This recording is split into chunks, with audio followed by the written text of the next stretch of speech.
Et oui, et ces résultats provisoires vont arriver incessamment sous peu. On attend encore ici au siège de la commission électorale les tout derniers chiffres et puis normalement la proclamation de tous les résultats provisoires d'ici un petit peu moins de 3 heures.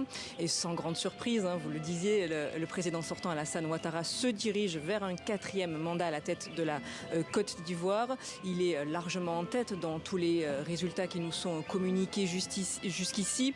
Ayant même obtenu par endroits, notamment dans le nord du pays, plus de 95% des voix.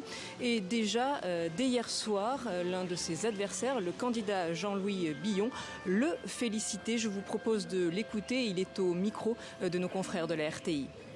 Les premières tendances des résultats placent le président sortant, M. Alassane Ouattara, largement en tête, le désignant comme le vainqueur de cette élection présidentielle.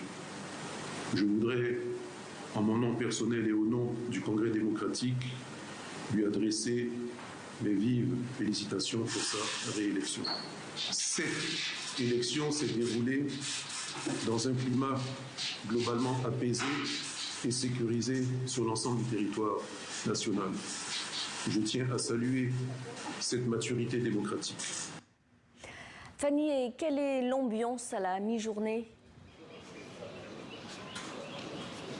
Eh bien, l'activité économique reprend doucement dans cette capitale économique qui est Abidjan, après un week-end effectivement globalement calme, même s'il y a eu effectivement des heurts et des barrages à certains endroits, du matériel aussi électoral volé ou dégradé. Le Conseil national des droits de l'homme parle de 71 bureaux de vote fermés sur les 25 000 qui étaient prévus. Selon l'AFP, il y a eu 10 morts dans les violences électorales depuis la mi-octobre. L'opposition, elle, parle de 7 morts pour la journée de samedi, le jour du vote.